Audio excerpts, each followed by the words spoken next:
afternoon, everybody. I'm Patricia Dubroof. Welcome to Book Chat. And today we are going to talk with our special guest, Duane Hills, who's written his first book. And let me just tell you a little bit about why we do Book Chat and how this all works before we get into introducing Duane. So I am with Assisting Hands Home Care. I come from a 35-year career in consulting in the arts and healing world of aging. And I help elders learn about their creative side so that they can use that as free medicine. And it works great. And we all know now scientific research has proven that being creative makes you feel better. So here's an opportunity for you to feel better while listening to great stories about Washington history. Assisting Hands Home Care was started by Steve and Kathy Lorberbaum, and they provide, or we all provide, certified nursing aides to come into your homes and help you with a loved one or with yourself for personal and companion care. So it's a great way to age well and to be safe and find joy in your life. And again, we focus on this whole concept of not only are we going to care for your body, but we're also going to care about your heart and make sure that you're doing things that give you joy, that are creative, so that you too can take advantage of free medicine. And so now I'm going to introduce Duane Hills. Welcome.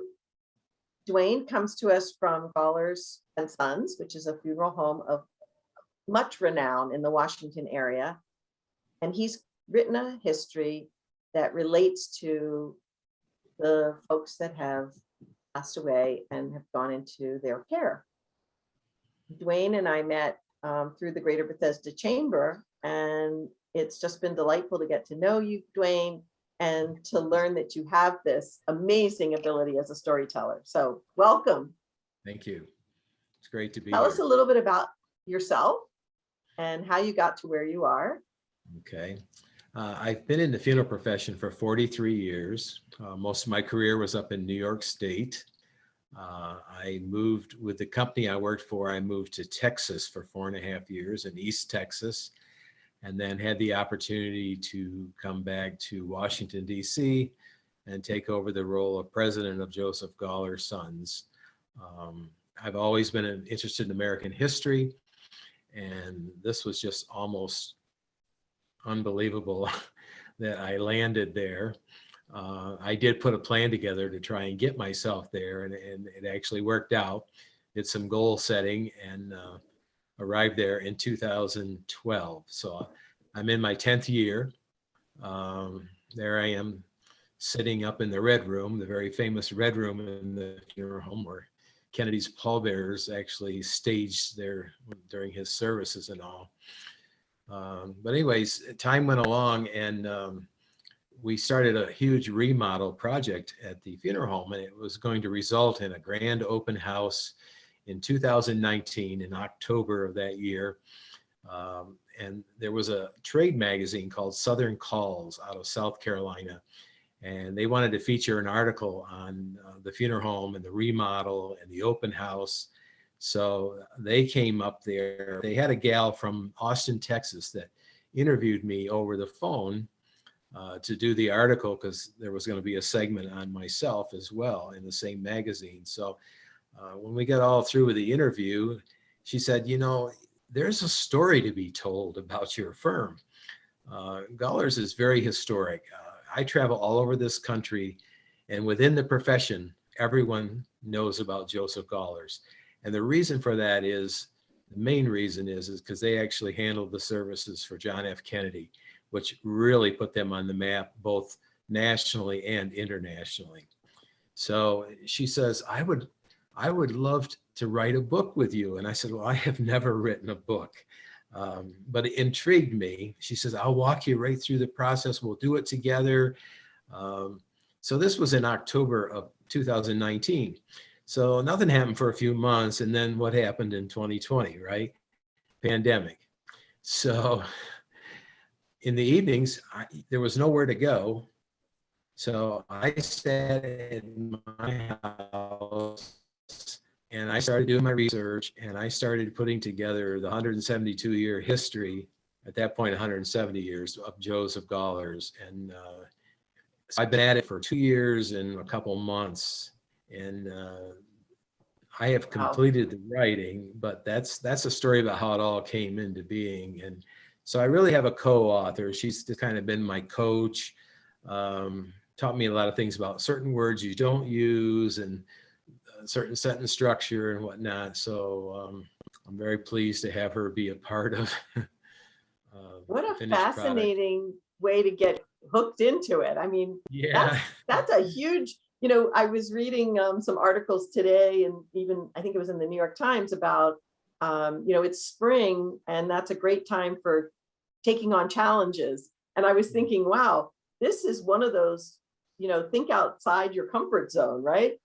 yeah. So how do you divide up 172 years into a beginning, a middle, and an end? I mean, like, wow, that's a lot of time. Yeah, I tell you what I did do. I went from the business was formed in 1850, so I only went up to 1970 because in 1970 the Galler family, after 4 generations operating the business, sold to actually the funeral corporation that I worked for. So it was getting a little close to more current events, so I stopped it there. I figured someday there'd be another volume maybe. But really, I just, I would pick a story, like one of the really big services they handled early on, well, it was in, like 1914, was Admiral George Dewey.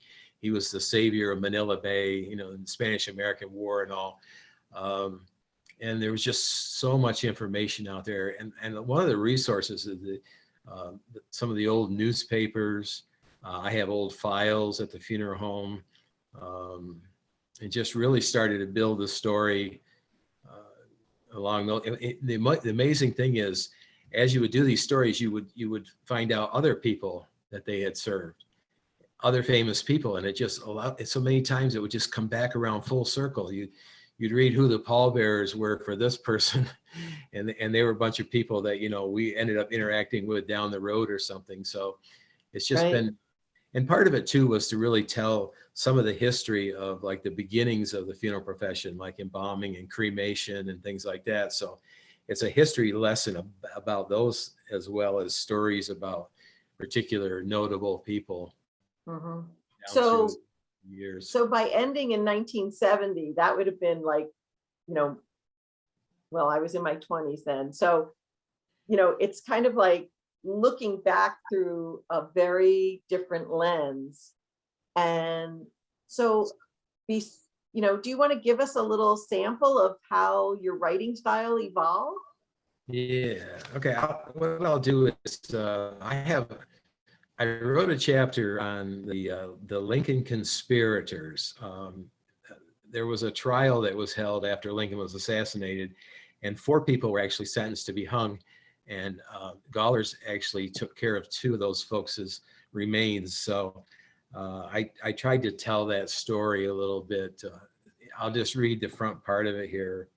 And I titled it From Gallows to Gun Boxes. So you'll get what that is as I read.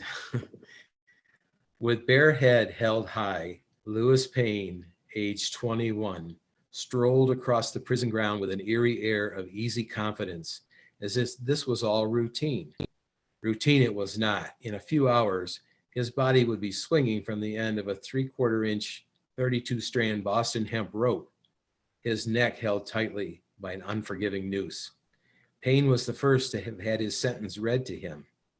After sitting through the 7-week trial, he seemed to take it stoically and in stride. Payne was young, barely 21, of muscular build and well-toned. His neck was thick, so much that in the end, his death would come more slowly than the last gasps of his co-conspirators. He was by far the most physical fit of the 4. 45-year-old Mary Surratt, a co-conspirator with the countenance of a Sunday school teacher, would become the first woman ever to be executed by the federal government.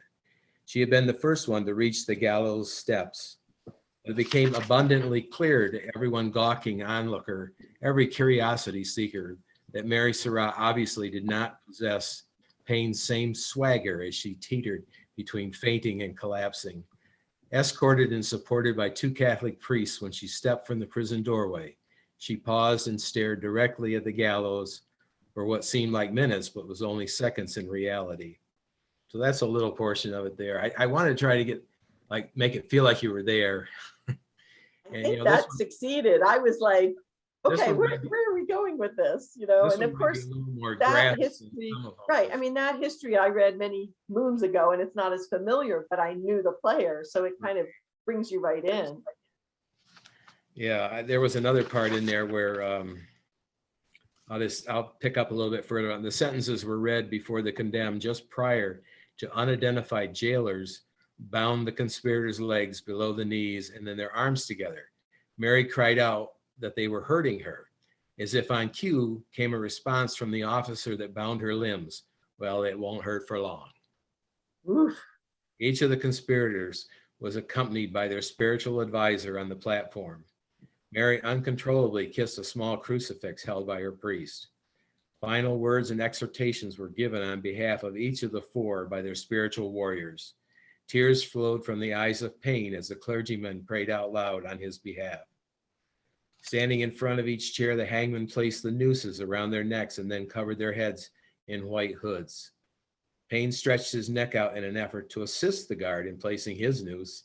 He had been very passive in this complete exercise, taking everything in as if he were studying with special interest each of his precious last few moments.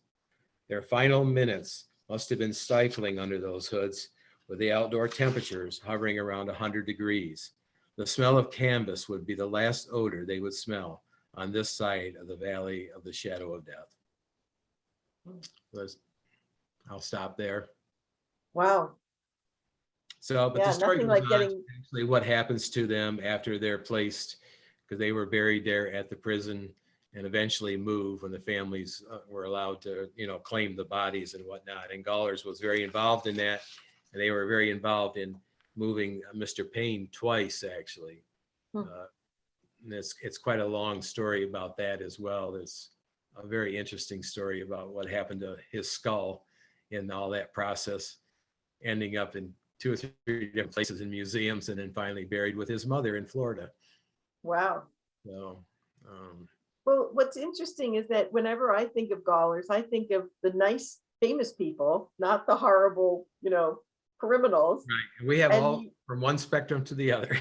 Yeah, I just, I never think about it that way. It's always like, oh yeah, the dignitaries and the fancy wonks of Washington, And my job, really, I get to live American history every day.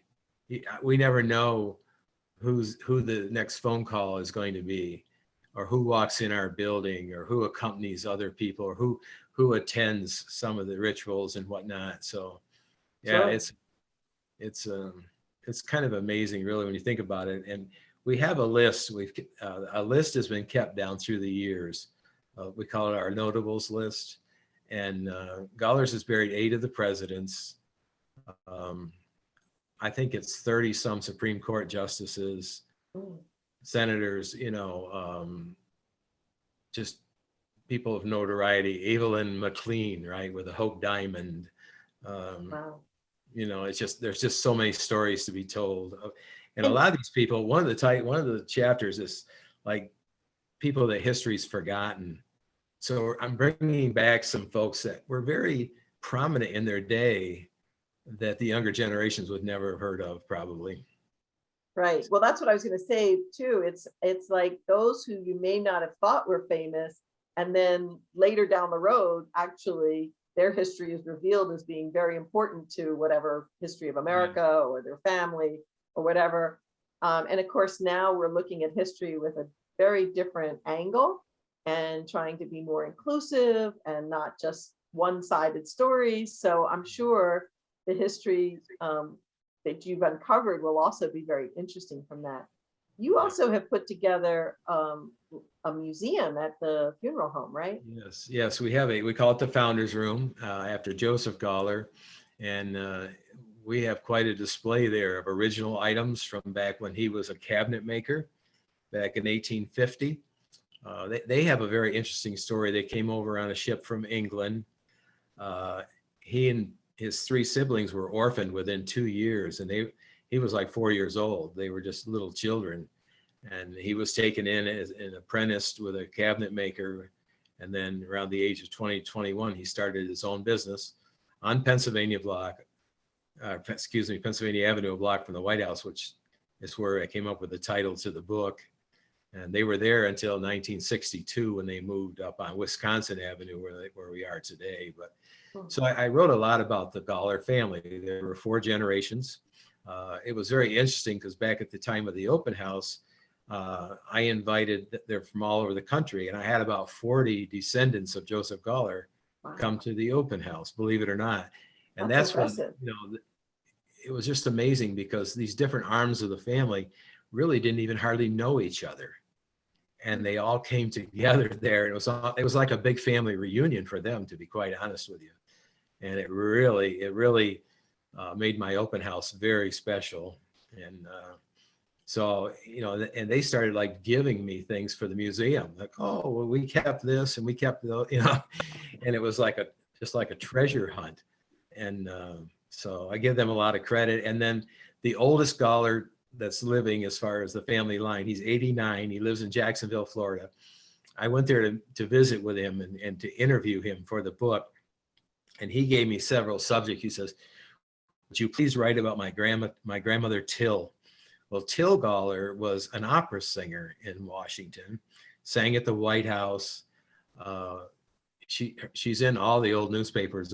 She was in different quartets and things around the city and very sought after. So I wrote a chapter on her, but he gave me so much information about her because, she was still alive when he was just a young boy. So, and then some of the help, he named off some people. He says, can you please research these people out? And it would just add so much more to your book.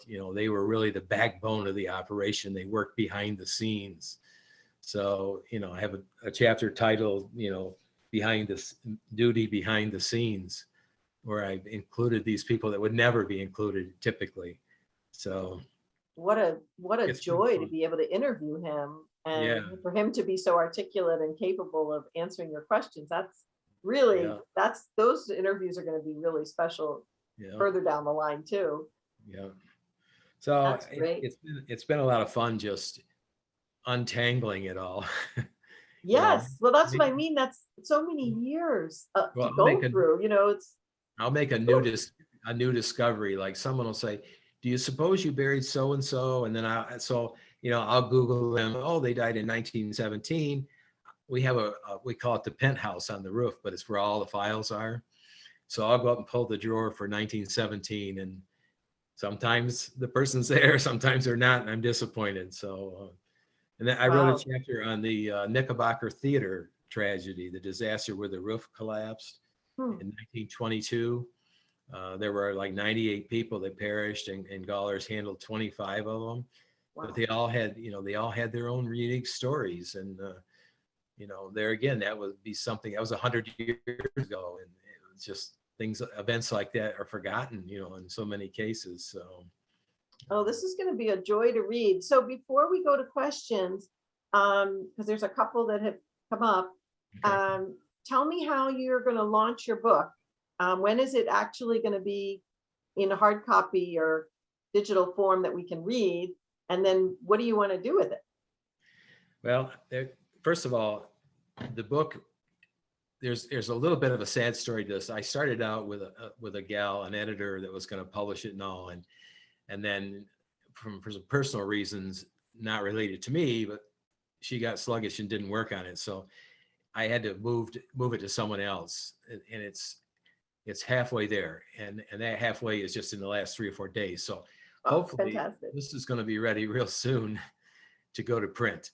So let's see, we're at the end of March. I certainly hope by sometime in May that I'm going to launch it. There's a website being built right now for it. That's in the works. I've set up a little company so I can sell them. Good. And collect my sales tax and all that. So that's pretty well in place. So I think that I might try to have some kind of a book signing, maybe even, at Gallows is what I'm hoping. That Susan sounds Brannigan appropriate. wants to help me with that. So we'll see. And she's a mover and shaker, as you know. So, Right. um, Oh, well, and count us in to help with that too. We'd be happy to. I want to know when it's available so I can tell all my groups. Because yeah, lots of people were interested in if they couldn't attend today, to hearing the recording when it gets posted on the website. So yeah. yes, definitely keep us posted. So Katie, did you have a question you wanted to ask? I have way too many. I posted I posted four in the chat, but I'll just ask them all and you can just choose to answer any of the ones you want to. I'm sorry I was late. Did you talk about how you got into this field yourself? You already, Yes, and okay. I can share that with you as well. Okay, great. So I'm Jewish, and it wasn't until adulthood that I learned that the Jewish body is prepared with clay on the eyes and on top of the mouth. So I'm assuming that you prepare all the bodies depending on the religion differently. And I'm curious, you take all religions and you do all different things with all different religions. I think it's so fascinating that you all have to be such experts at all the different ways people are prepared. And I also know that in the Jewish religion, the spirit hangs over the body and that relatives are supposed to stay with the body. So I was just curious if you have any stories about that, about like spirit, the soul or spirits hovering and that feeling of any like odd occurrences and just how different religions are prepared. Right. Thanks, I mean, Katie. it's been a learning process, from the very beginning, because I can remember one of the very first funerals. I had two funeral homes up in New York State for a while, and the very first funeral I had was a Russian Orthodox. Well, I was a little Baptist kid growing up. Okay, and we learned some of that in the mortuary school and all. But I'll have to say that down through the years, when I've encountered something like that, whoever the officiant is, let's say a priest or a pastor or, the folks in the Jewish that come and wash. Rabbi. Yeah, rabbi. Rabbis. I mean, they have worked, I have learned from them, and almost everyone's been so kind down through the years. But there is in mortuary school, you study the different customs and religions. And sometimes you may never in your career encounter that, just depending on where you serve families. So it's always a learning experience. And anymore, it's a lot of things are not just cookie cutter anymore either.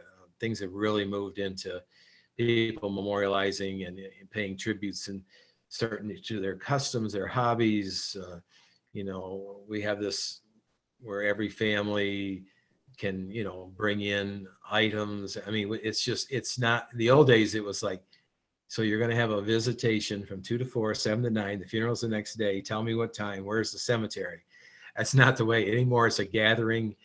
It's food and catered receptions, video, where we screen pictures and I mean, we the other day we brought in a baby grand piano just for the day. I mean, you just never know until you meet with the family. And the interesting thing too about like high profile funerals, a lot of times we don't really meet with the families. We're meeting with their personal reps or their chief of staff and that sort of thing. So that's a little more involved because there's a lot of back and forth. We give them the information or they give us information, and then they have to go and decide if that's what's going to work or if that's really what they want. So, but yeah, customs, religious wise and all, it's been a learning experience over 43 years for myself personally, and you still encounter new things. I always thought it was hard. You get an atheist family, right? But yet they would want someone to facilitate the service, but please don't use the word God or Jesus or and I often thought that's got to be hard for a minister to stand up there and not somehow pull his faith into it. So it's been very interesting career I've had. Very. Thanks for the great questions, Katie. And I wanted to send hellos from Tanya. She had to pop off for a few minutes, but she wanted to wish you well. And so the other question then is, how do you see yourself in your current role? Are you thinking, you're going to be there for a long, long time, or you're going to hang out with your grandkids now? That is an interesting question, because when I first went to Gallows, I thought, wow, I'll just stay here forever. This is a great place to hang my hat to end my career. And I'm 10 years into it. Conceivably, I was thinking of working another 4 or 5 years. I hope it would be there. But I do, I'm starting now that these grandkids have come along, and I've been away 15 years from where I, spent the most of my Home life. base. So Mhm. I will have to say I'm gravitating, although I don't really care for winter too much. And it will mean going back to New York State means going back to winter. But I think that's the direction I'll be headed in eventually. And my co-author, Alice, she says there's more books in our future. So I can see it becoming a new pastime or hobby. And even if it's just like writing historical articles for magazines and things, there's a lot of opportunities for that sort of thing too. And I don't want to say frustrated, but this has taken a long time. And there's so many times like, I've got to wrap this up. And she'd say, well, we need to write a chapter about so-and-so. And I'd say, Alice, we need to draw a line and bring it to a conclusion. Because like Mr. 89-year-old Bill Galler in Florida wants the opportunity to read this. Right. Right. Well, it sounds like it could definitely be a several volumes going down the line. And it sounds like you've got a great second career coming up. Yeah. Well, hobby. I treat it more like a hobby, to be honest with you. Okay. Well, what I'm hoping my audience is going to be, a lot of it's going to be the industry. I have probably 400 friends on Facebook that are funeral directors. Okay. And everybody, because they know Gallows, they want to see the book. And then I'm really hoping too, that people within the metropolitan DC area that are interested in the history of the area. So I'd like to I've got to figure out if I can get copies of it in, like, let's say the Smithsonian gift shops, where they have their books. absolutely. Just Absolutely. because I think there's an audience there too. And I want to share the story. Yeah. Yeah. So who buried Lincoln? Well, that was Harvey and Marr. And I really think the reason Gallows, that was in 1865. Willie Lincoln, his son, was in 1863. And at that point, Gallows was still kind of they were cabinet makers.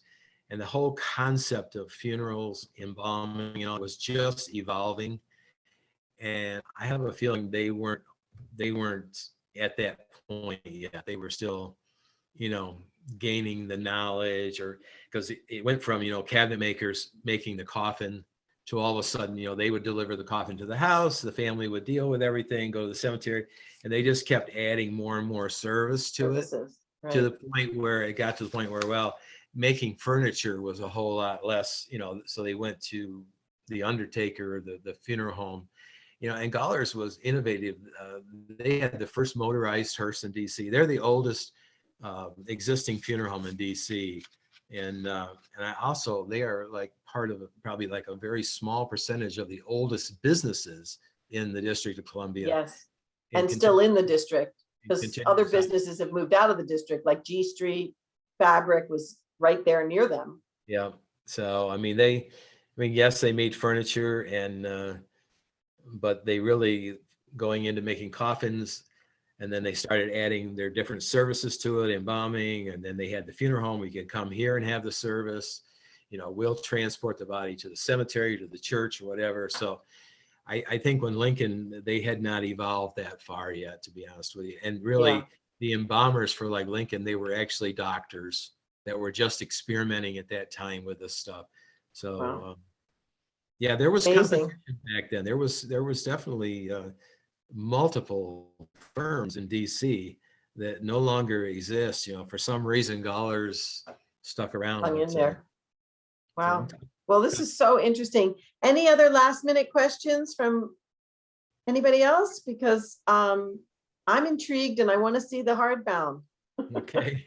Yeah, and I'm curious, have you planned your own funeral? I know this is a big thing now with death and dying, that we're like, have you thought about your own death and how you want your body to be treated, and has it Yeah. changed for you? It has changed. It has evolved. I'm actually leaning more toward the final disposition being cremation. If you asked me that 20 years ago, I would have said absolutely not. Interesting. Yeah, actually, it's kind of weird too, because after coming to DC, I would like my ashes to be at Oak Hill Cemetery in Georgetown, but Why cremation and why there? What's that? I'm sorry. Why there, she was saying. And why cremation? I'm so curious. I think I've just, I've watched this process. I'm going to say something. I mean, I don't want to get too graphic, but in my line of work, occasionally people have been disinterred, for particular reasons.